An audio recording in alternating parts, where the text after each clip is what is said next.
Spielberg. Oh, well, speaking of Spielberg, Mr. Andrew Volpe went and finally saw a little Spielberg gym. I don't know if any of you guys have ever heard of this.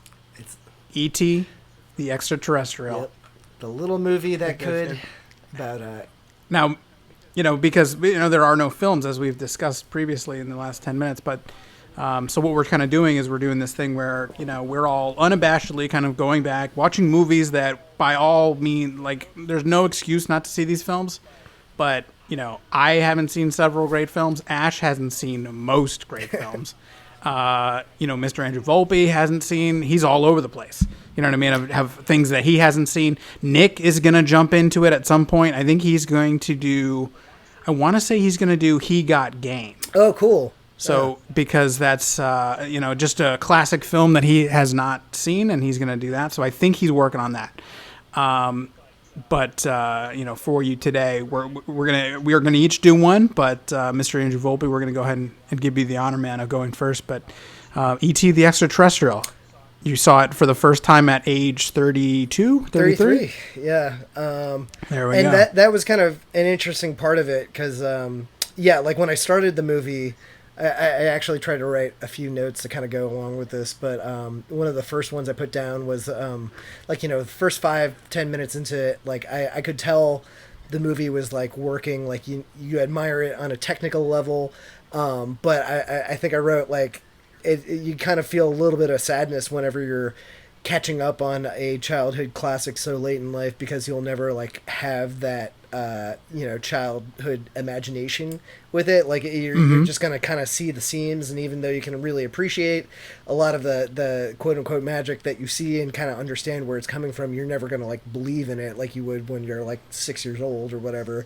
For sure. Now, one quick, did you see the original version where it looks like a shit puppet running around, or did you see the remastered 2002 re-release or something that looks like fucking episode one. Episode 1. It looks like it looks horrible. So it's like, just which one did you see? Did you see the one that looked like it belongs in Clone Wars, or did you see the one that Spielberg actually made, like 1983 or whatever that was? Well, I saw whatever one was available on Netflix, but I was wondering the same thing, so I looked it up about halfway through, and apparently it is the original one.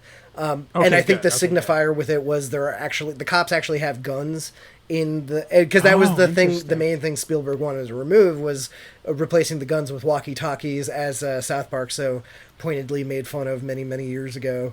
But yeah, like, and I liked it, but that's the way I wanted to see it too, because like, of course. It's same thing with like Star Wars. Like if you're gonna see it, you want to see it in the original kind of gritty.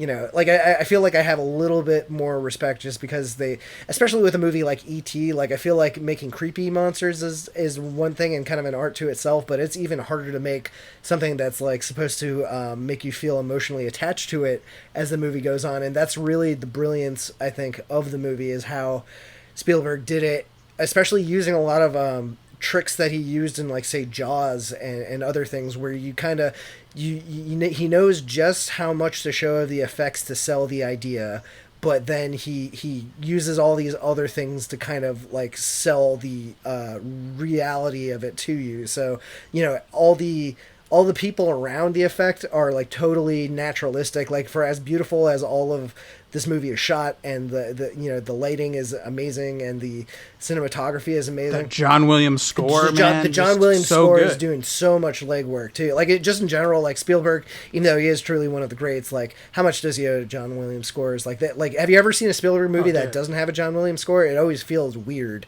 because it feels like 50% of it is missing, because half of it is John Williams, man. I feel like. And it's not saying that Spielberg isn't great. Like, I think it's just one of those things that they pair so well together, and it is ingrained in his style for everything else. But like the half of it is the score most of the time. But the visuals are great too. I think the guy that shot this actually recently like died a few weeks ago of COVID. But yeah, his bringing it all back. Gotta bring it all around. But his name is. Rest in peace. Alan Davio, something like that, some Creole name. But he shot a few of Spielberg. I think he also shot Close Encounter. No, he shot Color Purple and Empire of the Sun. But yeah, like really, really beautiful stuff. And like, that's kind of the other thing I realized out of this is like, it's kind of like this yeah, like going back to Spielberg using other things to kind of help sell you aside from the effects. Like, this is a movie that is just like pretty much painted with fog and flashlights and just like elements around, like, you don't even see like the one of the things that I noticed the most and I thought was really cool was the fact that you don't see any adult's face except for the mom up until the last like 20-25 minutes of the movie, and it's very pointedly like until the moment when E.T. dies. That's when all of the government spoilers. Oh, yeah, right. Sorry. Don't worry, kids. He does die, but yeah, he's our little space Jesus.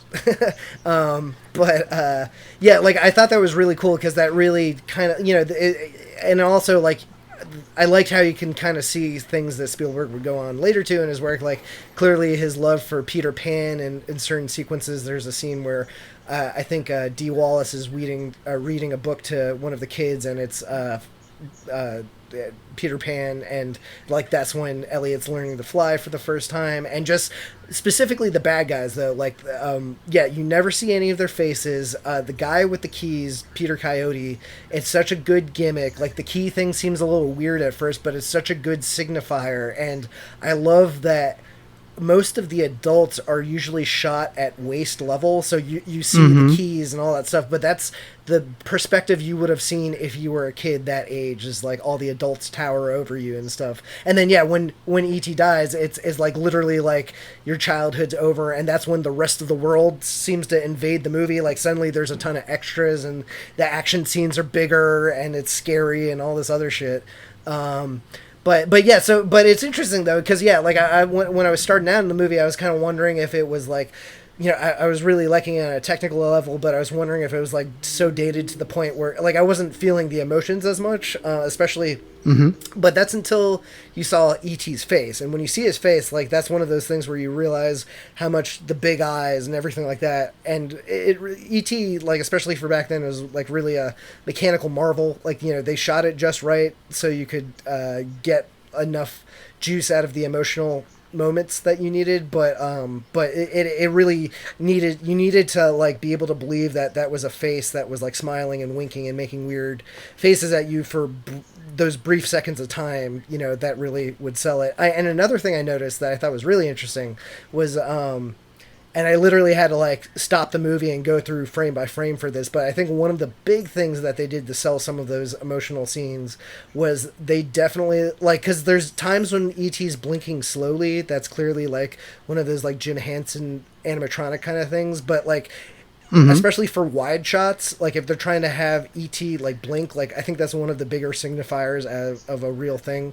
I think they literally just painted in him closing his eyes over like one or two frames every once in a while, and that did so much work for them trying to make you believe those certain scenes or whatever. And just the fact that they had that attention to detail and everything was amazing. But all in all is amazing. The whole time I was watching it, I couldn't help but think of Poltergeist, which is one of my favorite Spielberg movies, and apparently was going on at the same time as this. And apparently Spielberg, it is definitely clearly a Steven Spielberg movie, even though Tobe Hooper ostensibly directed it, and the rumor basically was that Spielberg directed Poltergeist for him because he could see that Tobe Hooper didn't know what he was doing, but Spielberg had to keep Tobe Hooper's name on it because it violated DGA rules to direct 2 movies in a year, and the other movie he was directing at that time was E.T. So there's a lot of things,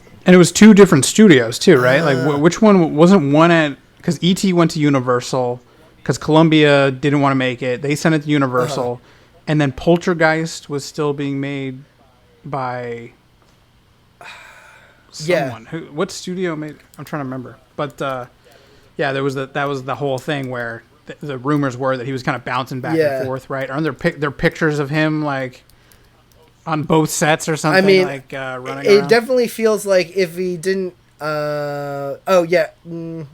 Did Oh yeah, it's MGM that did Poltergeist. So yeah, two different. Yeah, studios. MGM. There you go. But yeah, I mean that totally makes sense. Like I feel like he might have hit up like I don't know if there's the same like there's like moments in ET that I noticed where like ET makes like objects levitate, and it felt very similar to.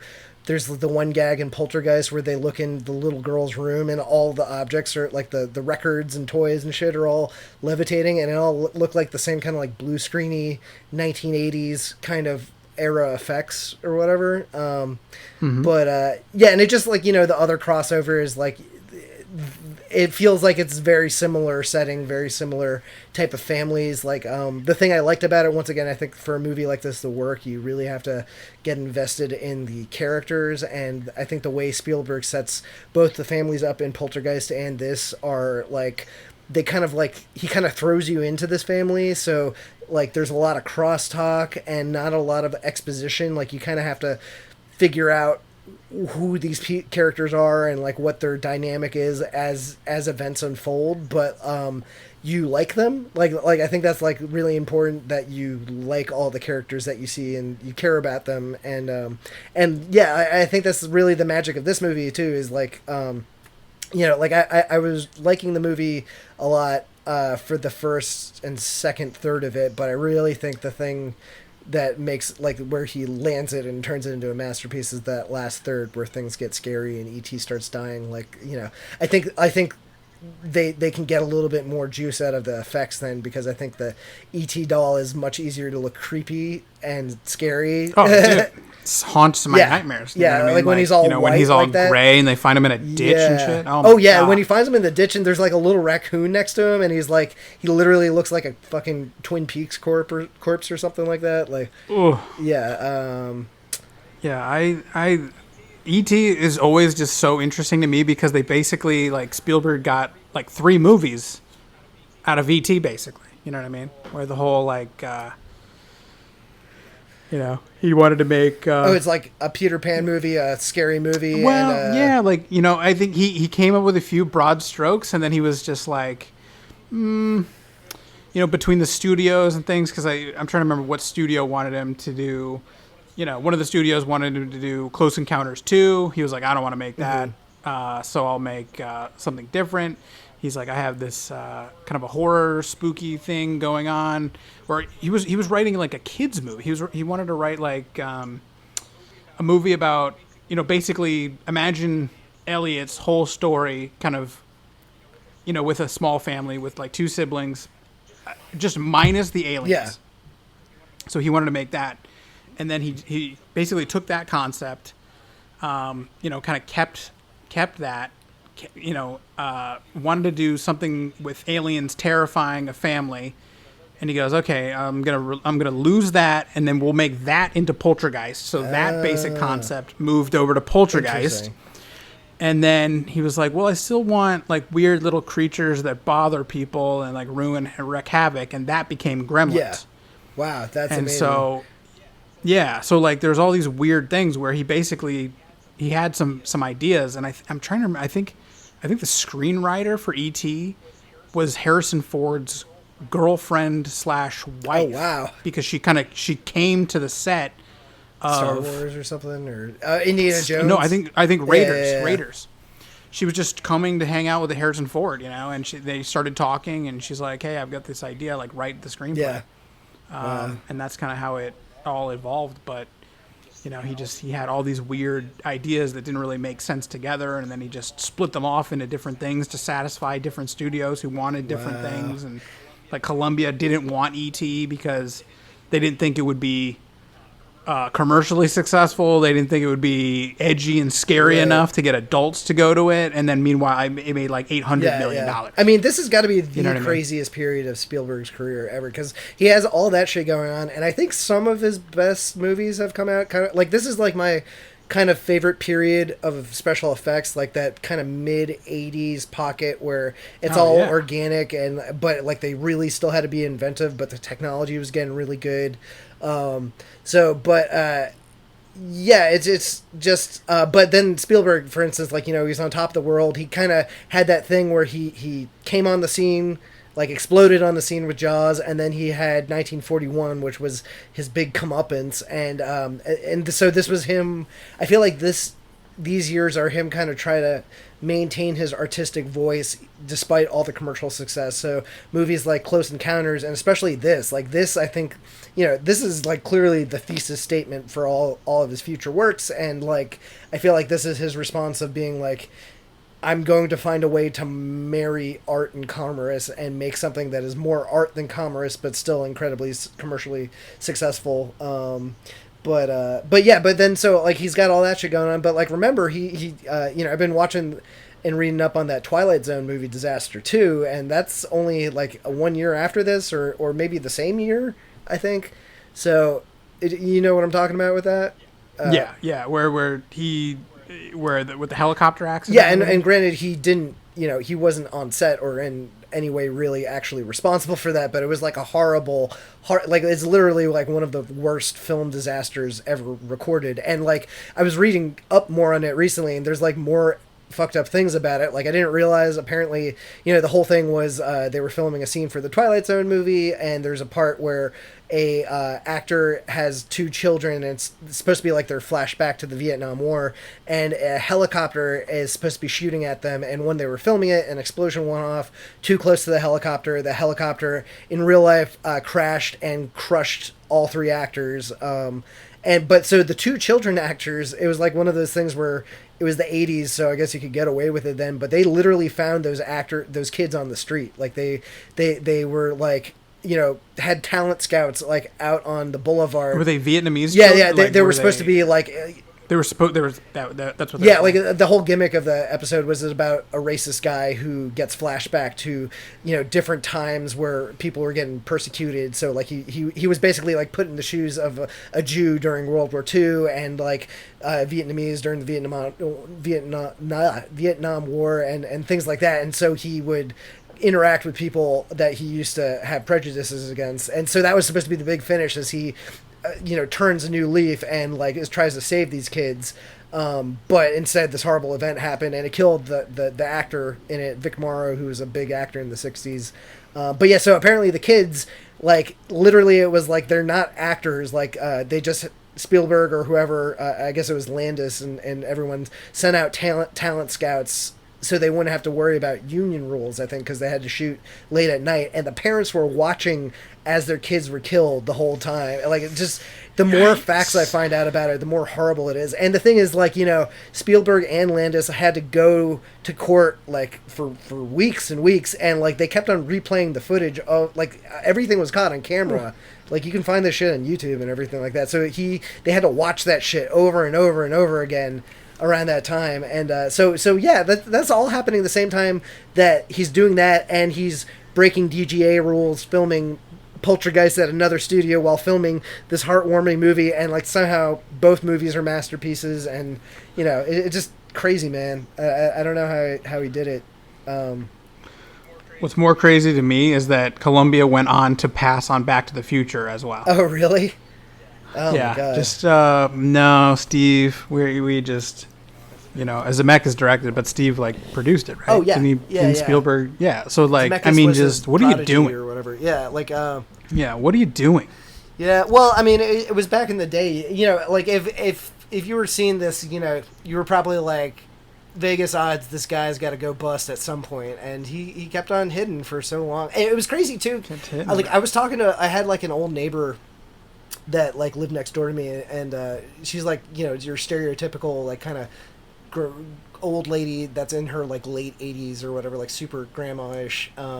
But we were talking about Steven Spielberg at some point, and she was like, oh, that horrible Mr. Spielberg, how can he sleep at night or something? And it's just such a funny concept to me. Like, at some point, there was a point when Spielberg was like kind of the edgy director that nobody remembers, you know what I mean? Like he kind of pushed the genre, and like, yeah, especially this period, I feel like, E.T. has some dark stuff in it, and especially Poltergeist. Like, that's one of the reasons why I like Poltergeist, is it feels like Spielberg with the kind of the, it still has a lot of the heart and everything like that, but it feels a little edgier. I think because he knew his name wasn't specifically on it, he could get more fucked up with it, and it feels also too artful to be Toby Hooper the entire time. So yeah, it's just it's interesting to kind of see a filmmaker, especially one who everyone has known their entire lives, like kind of you appreciate them for their different periods, and yeah, man, this is just hot take, but this is a masterpiece.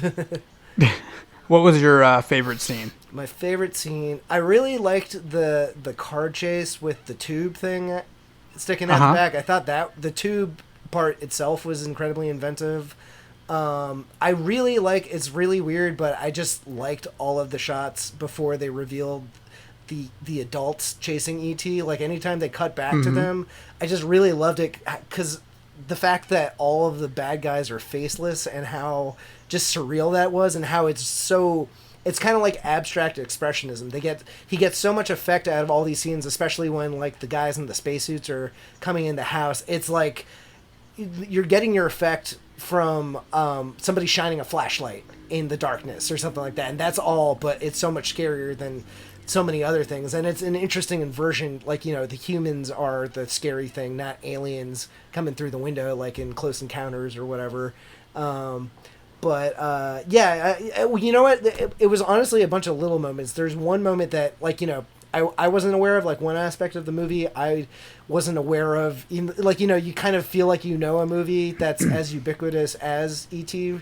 because you see it referenced and everything like that. But I didn't realize like Elliot had a psychic connection to E.T., and I thought that was a really interesting aspect. So there's like the scene where Elliot, what's it like? E.T. gets drunk and Elliot starts getting drunk. I was gonna if I was gonna reach across the country and slap you if you don't start talking about how E.T. getting drunk. That's that's everything. Yeah, to me. It was like what?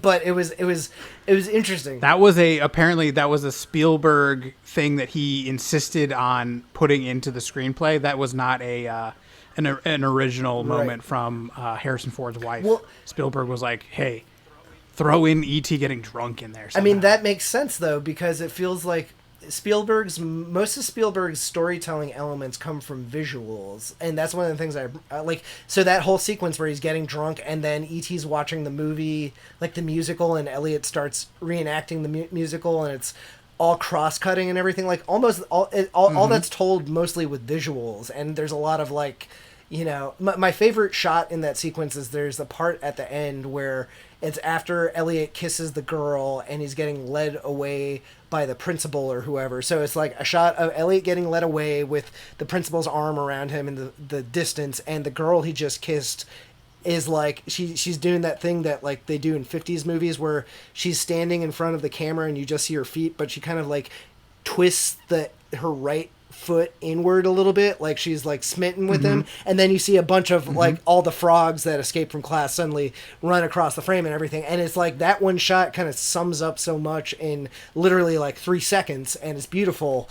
But I would say it's probably indulgent. So so maybe if when the movie came out originally, if it was the first time I was seeing it without all the fanfare, I'd be like, that scene was a little weird and unnecessary. But honestly, I kind of like cherish scenes like that because you would never get away with it these days. So it's like it's almost like watching Bad News Bears. Like you get a little bit of extra juice out of it, like by knowing they would never be able to make this shit today. You know what I mean? Yeah, I wonder, how do you direct a child to be drunk? You know what I mean? Like, just show them a lot of footage. Yeah, and stuff? I feel like kids grow up. That's something that happens in Looney Tunes a lot and shit. And I feel like that's I feel like that was a gimmick in cartoons. Yeah, they fall into a barrel of ale or beer, and then not Itchy and Scratchy, Tom and Jerry are hiccuping, drunk or something, little stumbling around and shit. stuff. Yeah. But I definitely remember acting drunk, far before I was doing it professionally. So. Oh yeah. Well, I was thinking, like, how awesome would it be to have a little alien that could get loaded for you? You know what I mean? Yeah, but. Because the physical act of having to drink is just exhausting to me. Yeah, you know what I mean? Yeah, I definitely just don't have the initiative to, like stick out the whole night. I mean, the cost. Yeah, the cost going to the fridge, cracking a new one. You know what I mean? It's just who has time? Just can you imagine just sitting there and just all of a sudden, whoa, whoa, Yeah. whoa, we're I drinking. don't know. I feel like I would definitely want that um, connection severed ASAP. Like I feel like there's too many. Once Elliot starts hitting puberty, I imagine that's gonna get awkward fast. Yeah, was it back and forth though? I can't remember. It was definitely like I think they was shared ET it. vibing off of Elliot? I can't remember. That's a good question. Because I haven't seen it in. No, a while. I guess it didn't was get to more watch it. one-sided. Like Elliot was vibing off of what ET was feeling. I think mostly they did that so he could like translate and kind of like put more of the emotions onto it. Oh, I just love like him slamming into like the cardboard, or not cardboard, but like the cabinet drawers, stumbling around the yeah, kitchen. yeah. Just It, but it's funny because it's like whenever they have shots like that, like there's so many shots where it's like clearly like it feels like it's very apparent it's a dwarf in a suit or like a little person. dude, they had apparently. So they had. I mean, they had like 5 people doing different things. They had like a mime that was the hands. Anything that was just hands was like a professional That mime. totally makes sense. They had a kid with no legs. Yeah. Oh wow, really? Holy shit. They had 2 little people. They had a kid who had no legs. I don't know if he was a congenital amputee. Wow. I don't know, but they had like a whole apparatus. You know what I mean? Of team that put this thing together. So I mean, just to reimagine it and kind of strip that away to do the remastered version is just an insult to the. Yeah, I mean that's the thing is like I really don't think the juice is worth the squeeze for that sort of thing. Just because, I mean, like you're not like part of I think the reason why this movie is so special is because they got so much out of it doing it the way they did. It just like I feel like they've kind of calmed down on that sort of thing. Like I feel like there's such a negative backlash to all these remasterings that I haven't heard them kind of retconning things like that lately. Have they? Unless it's an episode of Community where someone dresses up like an elf. Did you hear that one? No. They Netflix is they've got their woke wands out, bro, and they're just swiping left, swiping right. Yeah. Ooh. I mean they're hacking and slashing Always Sunny episodes. Yeah. They went after the Community Dungeons and Dragons episode. They just removed it. Really, because, that's like everyone's Chang, favorite episode. Well, didn't save it because Chang was right. he was a dark Yes, elf in it or something, and they were like, Damn. so you're gone. You're gone. But I think South Park has a bunch of banned things. It's a weird time because, I'm a completist. I want to see all these episodes, good, bad, or ugly, whatever. Yeah. And for Netflix to kind of just be like, we don't think it's appropriate. Well, We thought it was appropriate enough to pay hundreds of millions of dollars to license the rights to it, but we're gonna censor it after the fact. Yeah, so I mean, we're gonna have it both ways. I totally get censoring Song of the South or whatever, but yeah, I feel like you gotta pump the brakes eventually.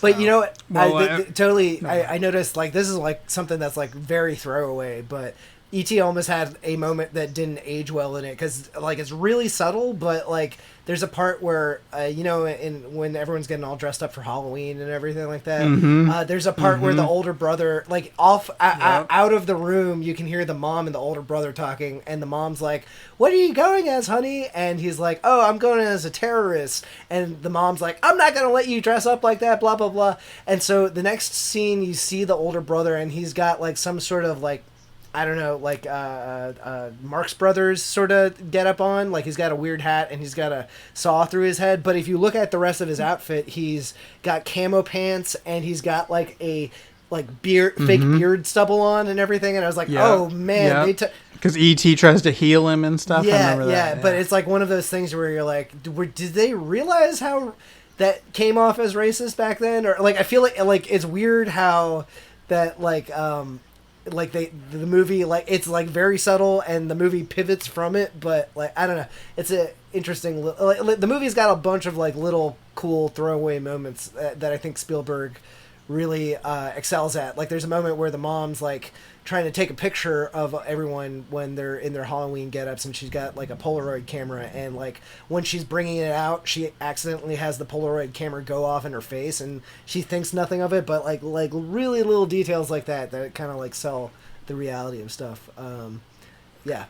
Are you going to follow up by watching Mac and Me? No, I've seen Mac and Me, and it's well, God but damn. it is such a good litmus test for like why ET works and that doesn't. Well, I mean, the reasons are innumerable. You know what I mean? Of why Mac and Me doesn't stack up to ET. Yeah, you know it's what I like mean? a pale imitation, like, but the way they shoot it and like the designs of the characters and all this other stuff, like all that really goes to show what they did wrong and like just highlight what ET did right, essentially.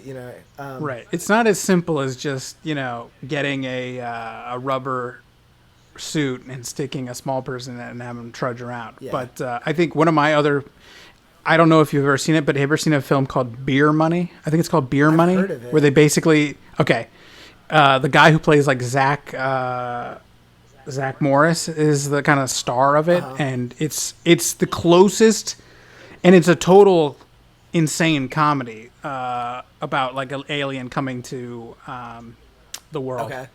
And it's great. It's just an ET ripoff. Absolutely, Okay. It's worse than Paul or whatever the hell that was. Is this like 80s or 90s or? I want to say this was like maybe 1998 or 2000 or something. Yeah, Like, I've never heard of this. it's great.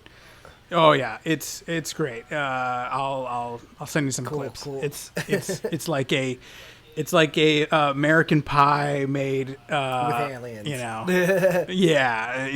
It's cool. Well, there you go. Did you? I know you never played the Atari game, right? Oh no, I know the legend of it and all that. The landfill and all that.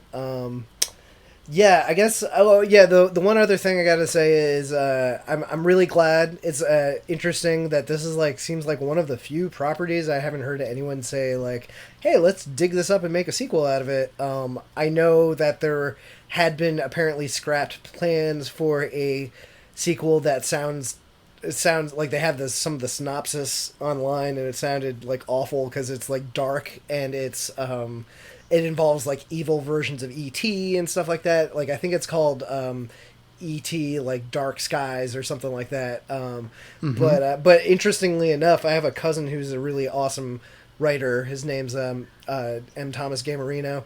He's fantastic, and he does like super weird sci-fi stories that I love. But like one of the stories, like his most recent book was about a guy. It's like kind of set in an alternate universe, and it's about a guy who is a big name actor. Like he kind of was a teen heartthrob, and he was the guy that was originally cast to play Leonardo DiCaprio's part in Titanic, and he gets fired, and then he spends the rest of his life wondering what could have been. But a big part of that is he has this whole aside where in this alternate reality, this actor stars as Elliot in the E.T. sequel, and there's like all these weird parts where they write in Elliot like kind of having a female version of E.T. as a romantic interest, and there's like a sex scene with them and all this other sort of stuff. So that I couldn't help but think of that when I was watching this movie too, because I had just read that book in the last year. But yeah, it's an interesting book. If anyone listening wants to check it out, it's called